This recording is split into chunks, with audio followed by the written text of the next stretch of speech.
Join me. Together we can rule the galaxy far from sun. I am a Jedi, like my father before me. This is getting out of hand. Now there are two of them.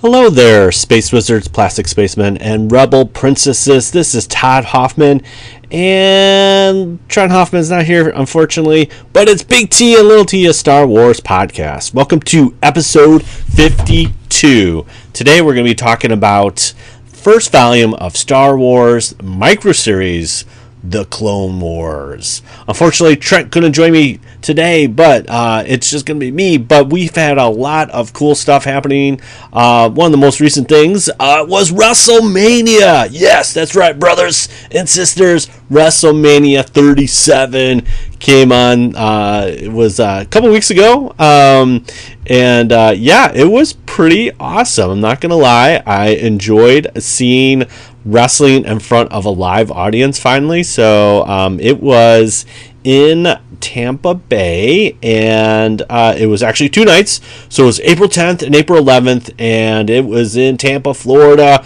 at the Buccaneers Stadium. And of course, leave it to WrestleMania. Huge thunderstorm and a delayed night one, but yeah, it was pretty good. Night one featured a bunch of different matches. And the first one was Bobby Lashley, who was accompanied by MVP, defended the WWE Championship against Drew McIntyre. Trent and I were going for Drew, but Lashley locked it in with McIntyre, and he kind of passed out. So Bobby Lashley won.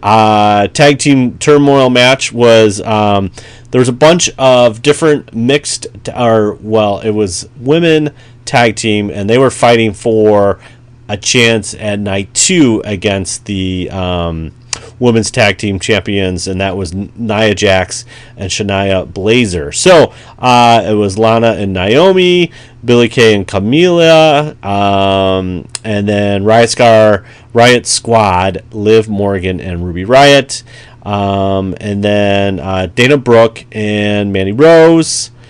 It went kind of back and forth. It was pretty good. I liked it. And Natalya and Tamina won, which was cool because they kind of have the legacies of Bret the Hitman Hart and Jimmy Superfly Snuka. So they're related to them. So it's pretty cool. Then we had Cesaro facing against Seth Rollins, and Cesaro had a lot of pop. Let me tell you, he was definitely a crowd favorite, and did a couple times the Cesaro swing, and got I think it was a total of like 22 swings around. That's one of Cesaro's kind of moves, but yeah, Cesaro performed and got the win over Rollins, which was kind of cool. The fourth match was New Day, Kofi Kingston and Xavier Woods. Of course, they were introduced by Big E, but he didn't wrestle. It was just Kofi and Xavier.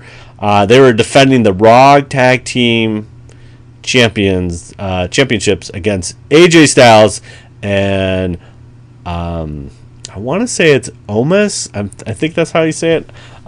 This dude's huge, man. He is been tied around as AJ's bodyguard, and it was pretty awesome. They totally, actually AJ and almost like totally dominated, and they won tag team championships. Next was Braun Strowman and Shane McMahon in a steel cage match. Strowman is looking slim and looking awesome, and this was a great match, especially in a steel cage. They both got their spots, but at the end, Strowman performed like this running power slam thingy bobber and got McMahon and took it to McMahon, so he won. That was cool.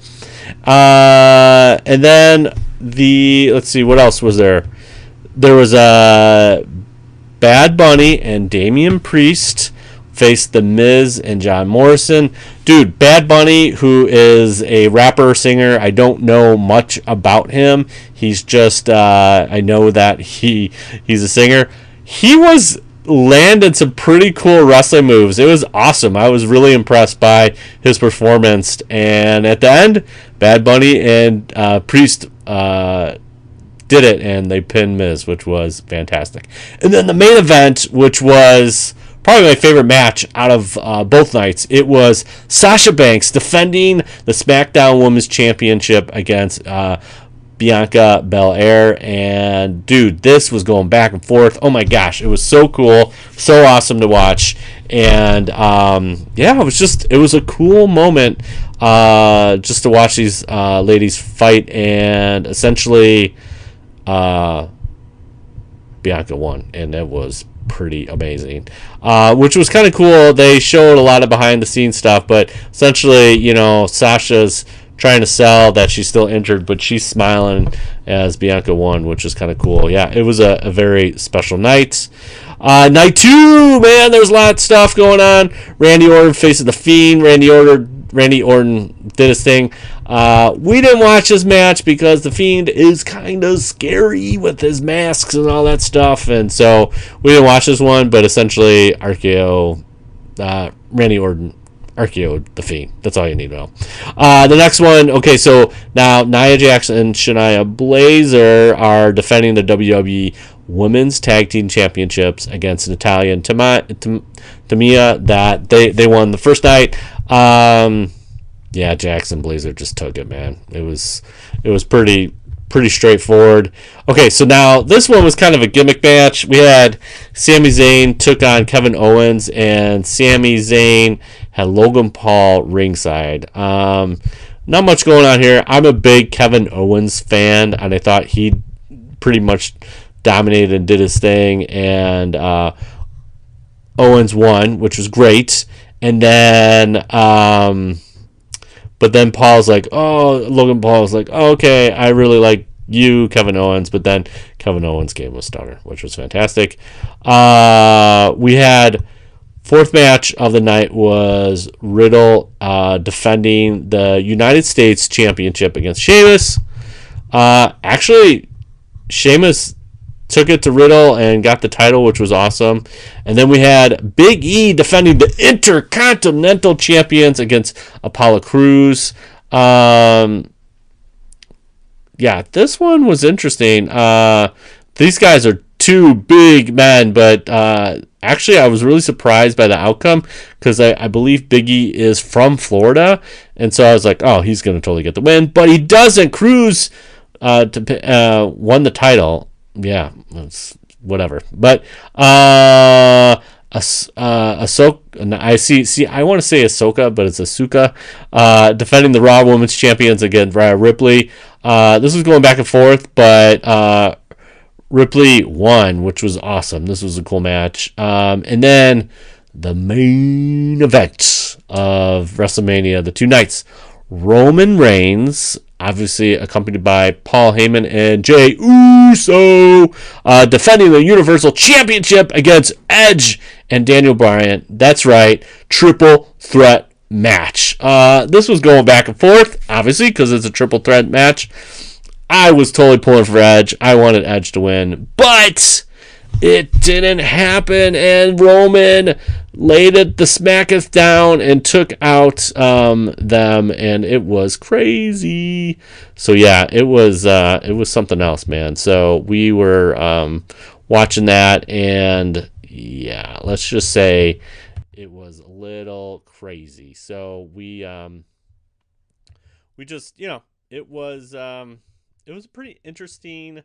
Let's just say it was pretty much interesting little couple matches for night 2, but I mean, Roman Reigns, basically they have set him up to be this, like, they're turning him into like this ultimate heel, which I kind of like, which is great. So we shall see how that pans out.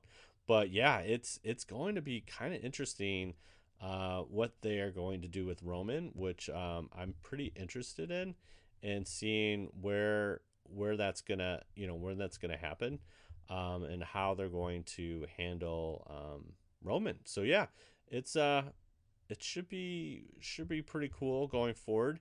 But it was a good WrestleMania. I couldn't complain. I really like I said, I like the Sasha Banks and Bianca match, and I think that was probably my favorite. But there was a lot of cool things to like about this. But yeah, it was pretty dope. I'm not gonna lie. Okay, so what do we got next? Let's see. So that was WrestleMania. Still playing some Hot Pursuit, Need for Speed, and Wreckfest. Trent and I caught up on all the Winter Soldiers. We are getting to the final, which is crazy. That is going to be this Friday, is the last and final episode of the series, I guess. So I think the last time we got together here, so we watched 3, 4, and 5. 5 culminating at really some, I would say, some really strong messages about what's going on currently in America and everything. And I thought they handled it very, very well. It was a very intelligent and thought-provoking episode, but also kind of in the superhero realm. So I really did enjoy that. I don't want to spoil it for anybody, but essentially, it was just a really well done episode. I'm looking forward to episode 6. Should be interesting to see where it goes, and I'm really, really intrigued as far as like how this is going to fit into this kind of phase 4 of Marvel. After Thanos has died, obviously, I'm really interested to see who that big bad is, and there's a lot going on. There's a lot in play here, but as far as the second series on Disney Plus, that's Marvel. I mean, it's another one that's just, WandaVision was quirky and had his own unique thing, but I really do enjoy what they're doing here in Falcon Winter Soldier. I'm not too sure on the bad guys, really. They're called the Flag Smashers. I'm not really sure about them. I kind of understand why they're doing it, so it almost makes it like they're not the bad guys, but they are the bad guys. Classic kind of Wreck-It Ralph thing, like, you're kind of bad, but not, I'm a bad guy, but I'm not a bad guy, so I don't know. It should be interesting. I am really looking forward to see what happens and what they're going to drop to kind of tease us into whatever that next series is, if that's going to tie to Loki or if it's going to tie to a bigger Marvel picture. That's what I'm really interested to see. But yeah, I'm having a little hard time with the Flag Smashers, just for the fact that they are, I know they're bad guys, but I don't really see them as a real bad guy threat.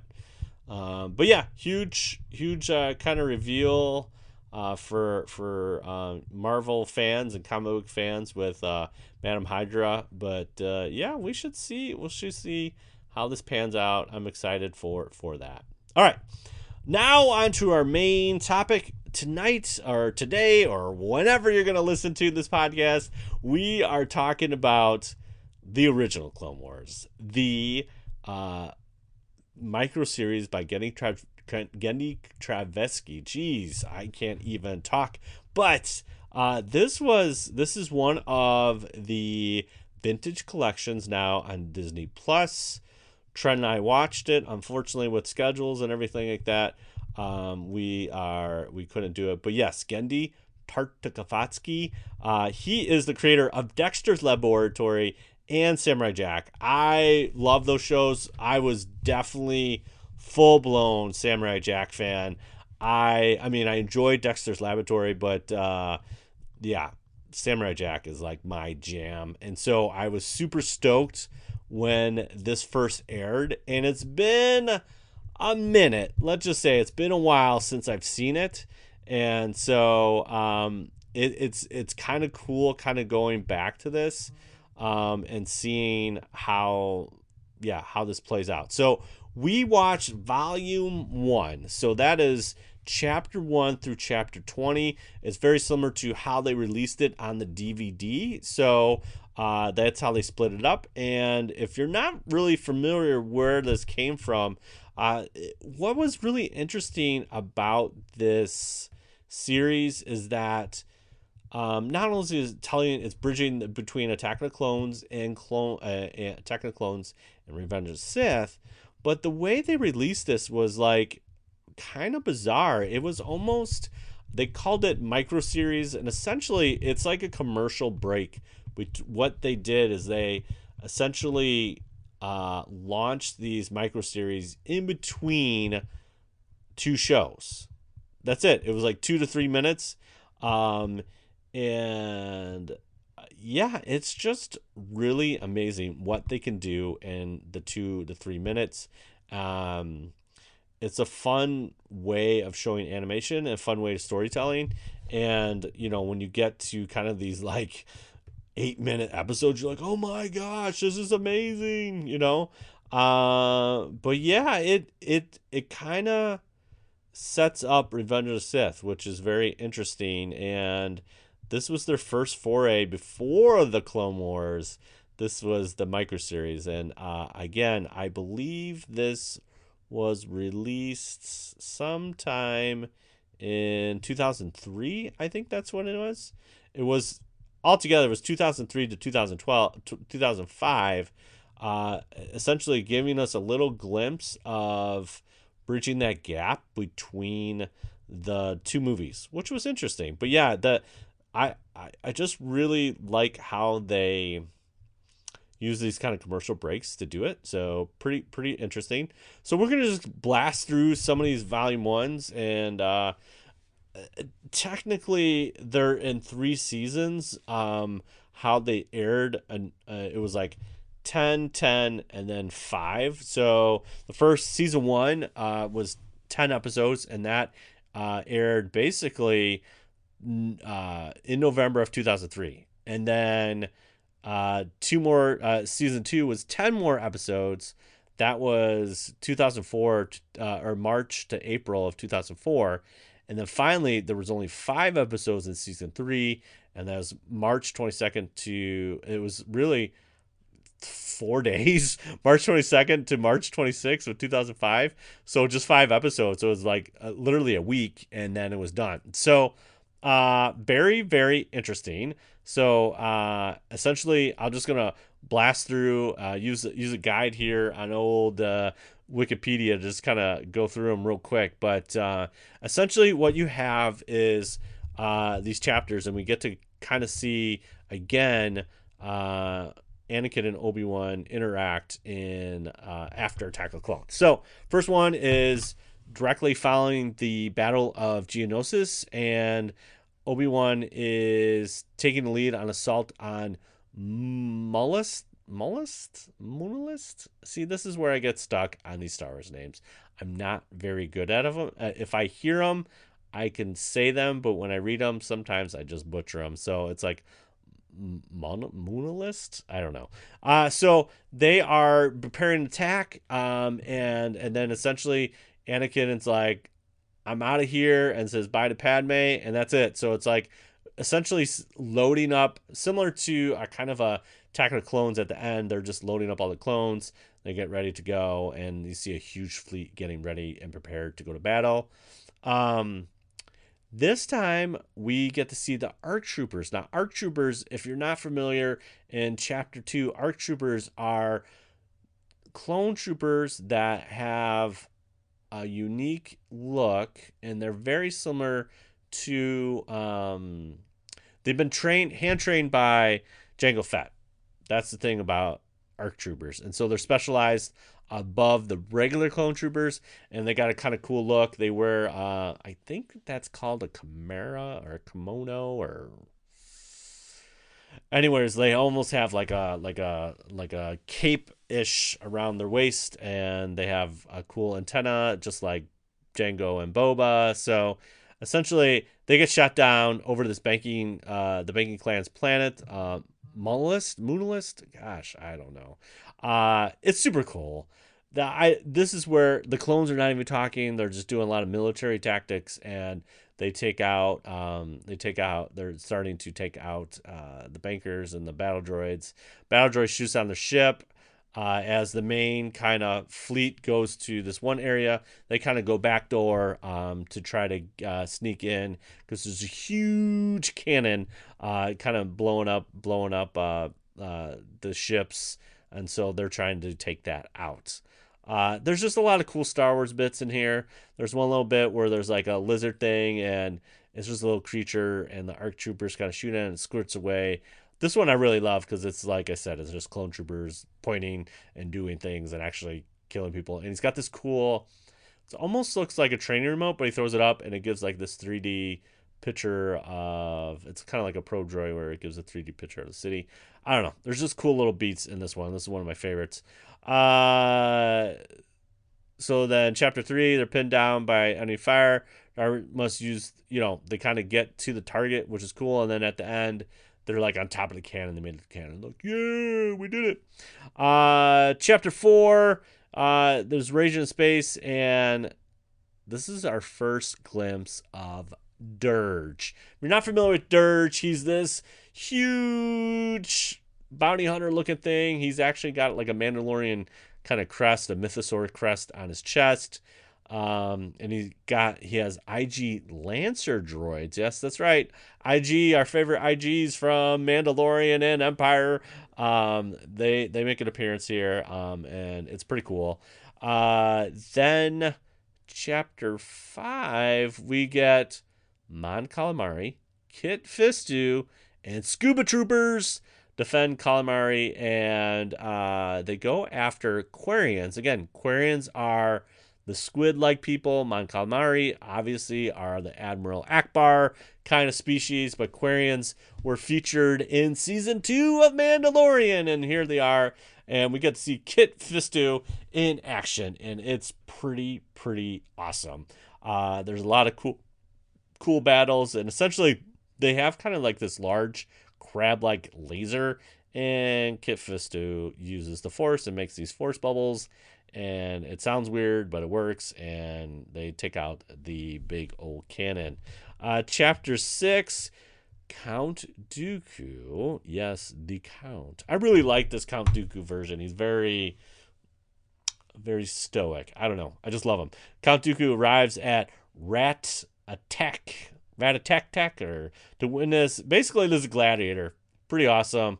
But it's actually the person that meets him is kind of like this cat person or something, and he's like, hey, sit down and watch all these people fight. And this is just like fight. Very gladiator, but it's actually Asia. She hides her disguise. Then she takes out all these bad guys, including a Wampa, and then they meet the Emperor, which is pretty cool. Dooku submits Asia to like a test. They have this fighting test in chapter 7, and she eventually gets these curved blades for her lightsabers, because she was using, I think it was like blue and green or something, and she was using a two-saber style, but then she gets these curved hilts very similar to Dooku's lightsabers. Super cool episode, and basically Count Dooku's like, yo, you gotta go get Anakin. So that's her mission. All right, chapter 8, we go back to Mullis or whatever that planet is, where the Banky clan is, and Kenobi and troops are trying to infiltrate the Banky clan, and Dirge and the IG Lancer droids show up with their big old, I don't know, joust. It's like speeder bike jousting, and they're just killing everybody. Boom, boom, boom, boom, boom, and Dirge is like, roar. Yeah, it's pretty cool. So they take out and basically help the intergalactic banking clan. Chapter 9, Kenobi and the ARC troopers capture the banking clan's headquarters, but Dirge remains in pursuit. Yeah. This one is it's one of my favorite. I like chapter 8 because chapter 8 Obi-Wan and Dirge kind of fight, and at the end, Dirge loses, and he kind of cuts him in half. But then we find out that Dirge can regenerate, and in Chapter 9, he goes after this. This is pretty awesome. Dirge is taking out all the clone troopers. He's like almost like this ball of yarn in a sense, and it's just over the top, and it's fantastic. And then essentially Dirge sucks in Obi-Wan, and he's inside Dirge, and then Obi-Wan uses the Force and blows him up. It's pretty awesome. Yeah, I like this one. Chapter 10, Anakin proves himself as the best starfighter in the galaxy. And he's battling Geonosian fighters over. So Anakin's like running the space battle of it, and there's just this really cool scene where he tells the troopers, "Hey, fire over this bow of the Star Destroyer," or whatever it is. It's not really a Star Destroyer, but it's like a capital ship. And Anakin like flies over, and one missile kind of squeaks through, and a couple do, but then he shoots over, and then all the Geonosians kind of fly up into this missile barrage. That's a really cool scene, and Anakin is pretty awesome. All right, so that's the first chapter. Those are the first 10 chapters. Again, that was kind of season 1. Season 2 was in 2004, but again is included in the DVD as volume 1, and then on Disney Plus as volume 1. All right, so Chapter 11, Anakin essentially chases a rogue pilot. They have this kind of battle. Asia's vehicle, I think it's called a Geonosian Fanblade Starfighter. It's kind of cool. And she basically baits him to go into hyperspace and chase after her. And it's funny, there's one little bit where they're facing each other, and he's like, "I have you now." And I never noticed that until now, or maybe I did back then. It's been so long, but I'm like, "Oh, that's what he says to Luke. Oh, this is awesome." So anyways, they go and they travel, and Obi-Wan's mad that it's like Anakin is chasing after Asia, and like, "What are you doing down here? You should be up there with your troops," and all this stuff. And it's just fun. Obi-Wan and Anakin kind of show that same kind of love-hate relationship. It's like, "Why are you constantly disobeying me?" And then Anakin's like, "I gotta go," and then he jumps. Okay, this one is the Mace Windu episode, chapter 12. Mace Windu basically takes on this is where I like where the micro series is just like their Jedi are superhero. But he takes out the whole Separatist army. There's these cool. Okay, so if you're into comics, you got to read Dark Empire. Dark Empire has these Devastators, I think they're called, where they're like these huge kind of ships, and they just like throw fire on the ground, and they're just ginormous. And the same kind of design is here, but this one is this big, I would say it's like a thumper thing, where it's like this huge like thump, and it does this huge impact on the ground and causes these waves. And he's on Tatooine.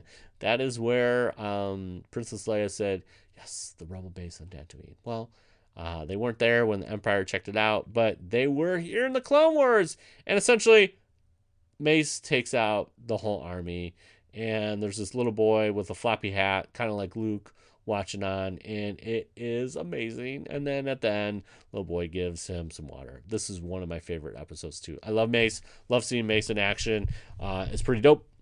Okay. What's the next one? Chapter 13. No, that was, yep. Okay, so chapter 13, having lost his lightsaber, Master Windu must take a battalion of super battle droids hand to hand. Oh, that's right.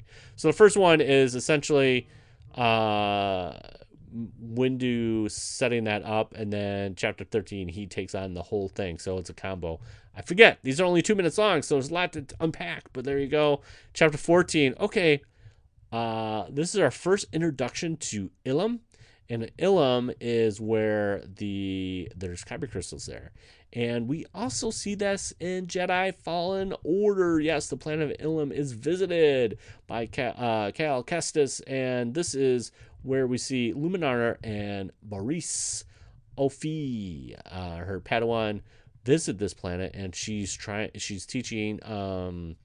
She's getting her kyber crystal, Baris, and as soon as they do, there's these droids, and they try to blow them up. Ugh, it's horrible. They kind of blow them up, and they're stuck. So, chapter 15 is Master Yoda is actually traveling with Padme Amidala, and Captain Typho's like, essentially.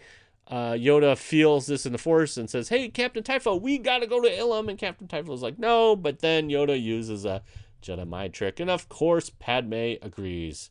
This one's kind of cool. Chapter 16, we get Padme in a kind of a snow princess outfit, similar to our Leia princess outfit, which is kind of cool. And yeah, it is fun. Little bit of C-3PO. C-3PO is not gold on this, and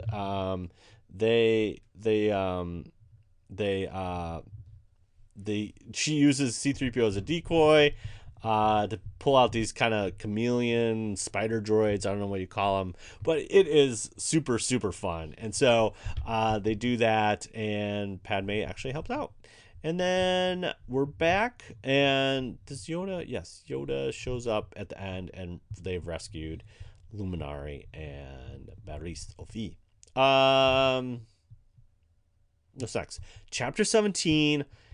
Yes. So they go to Yavin 4, of all places, and Obi-Wan does not trust Anakin and sends a clone troopers with them, and Asia just takes them out. This is it's kind of like Predator.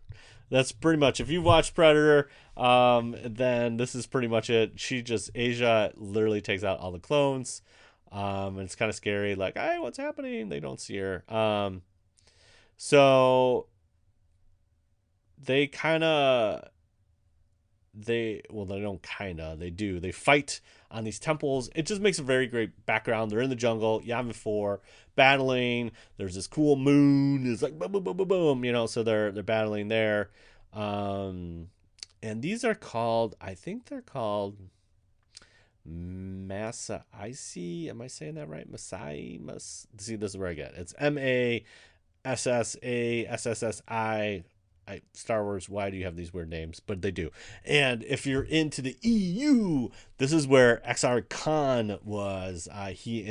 He trapped his dark side essence into these temples, and there's a whole other subplot with that, and all that kind of stuff. But that is for the EU. We're talking about canon. Well, this is not even canon, but it's still kind of EU. Anyways, they have this cool battle on the temple. Chapter 19.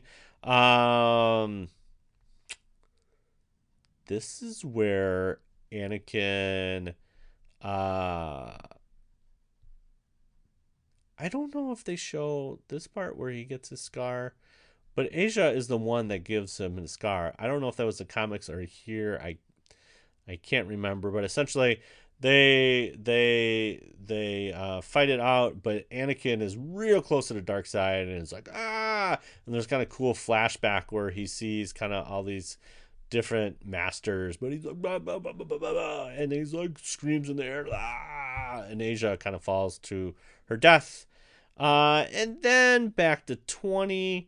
Okay, chapter 20.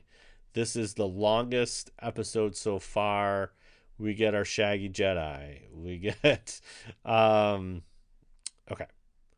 They won the battle. Fantastic. And they Obi-Wan gets a message from this other planet saying, "Hey, we're pinned down." And so there's like this Republic cruiser that's like all torn down, and now there's a huge droid army, and then we get to see this is the debut of General Grievous.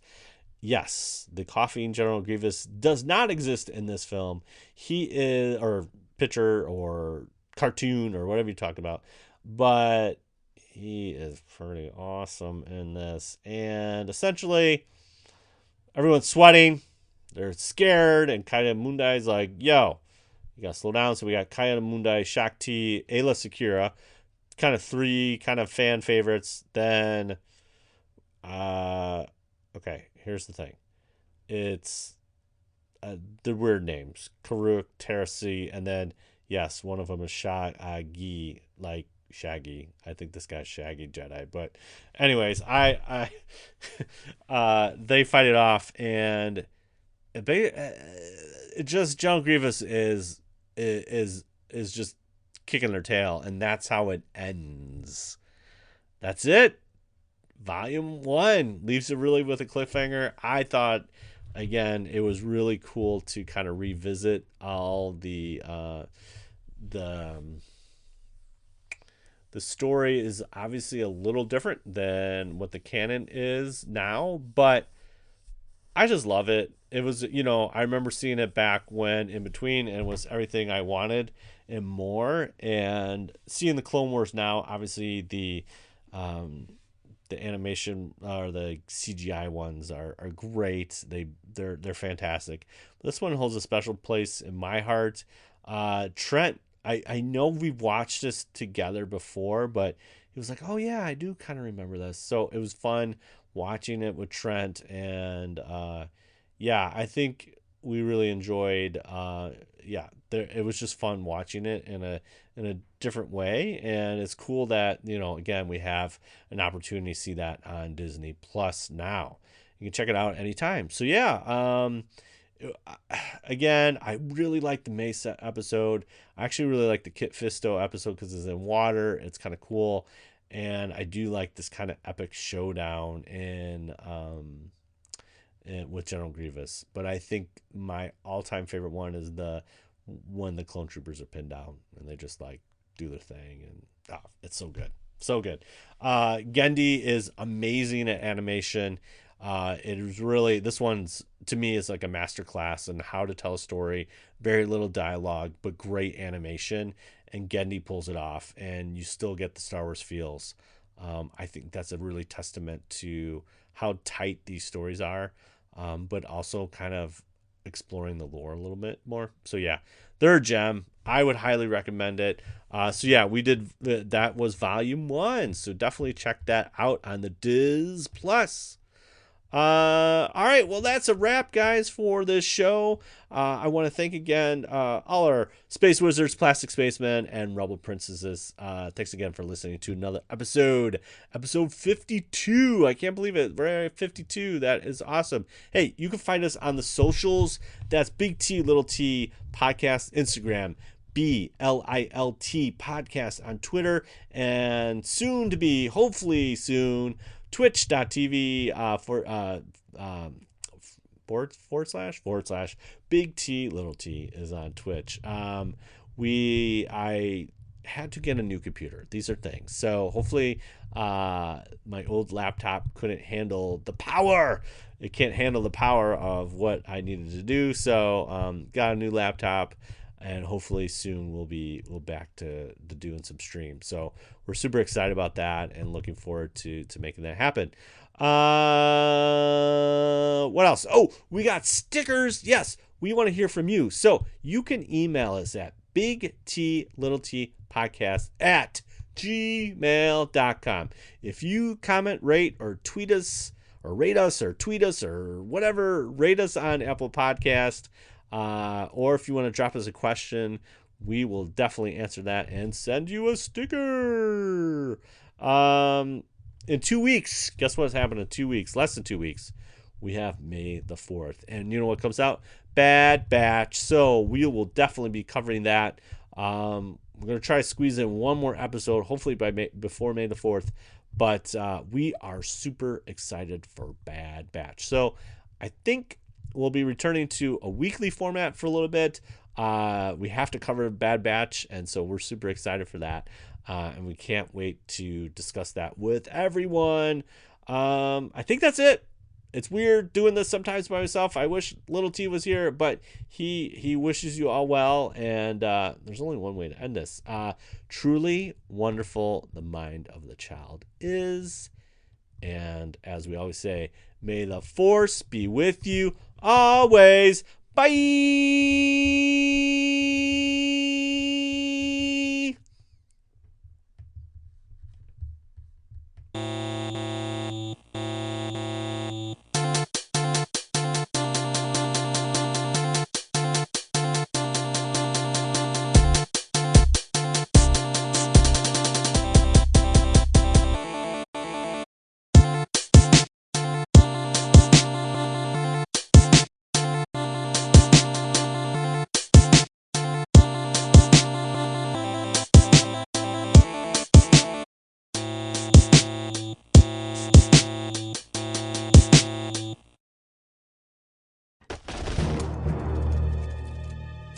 Come in!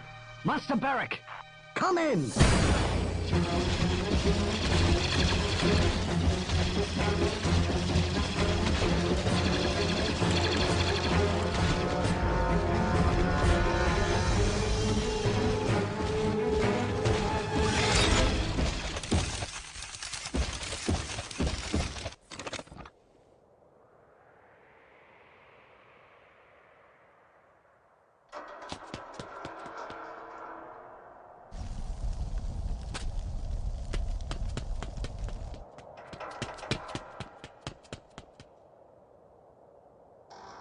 Why have they stopped?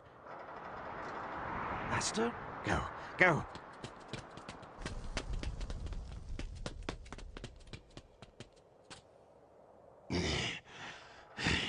Unstoppable. He is unstoppable. Never have we been outmaneuvered by droids. His strategy is without flaw. This is the end. We're all doomed. Our predicament is dire, but do not despair. Focus. We are Jedi. Jedi.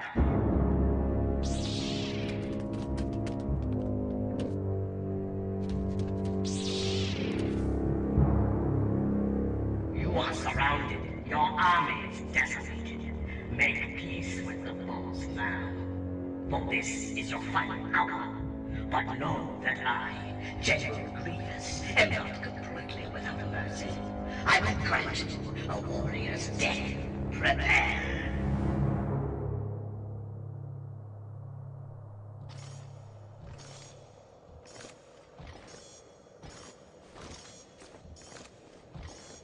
I can't see anything. That noise. He is coming alone. We can't face him! We must try, Padawan.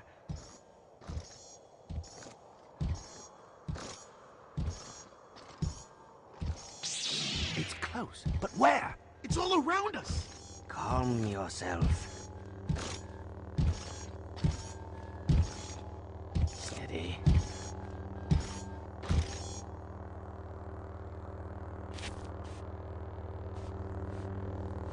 Steady.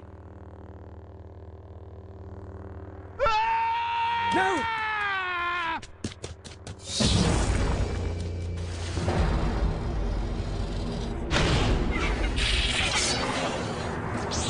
Get back!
Hurry!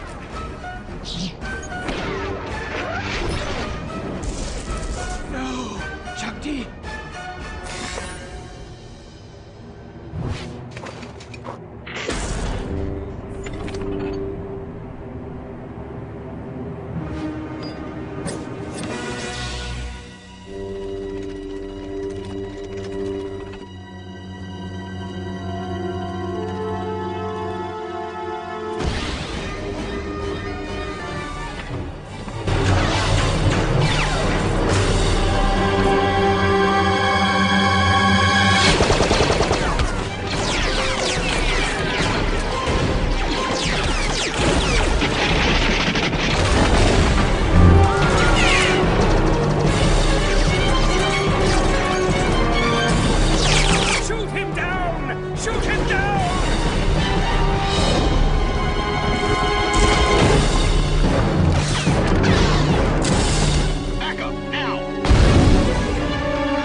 General, we can't. The survivors will die. We have no time.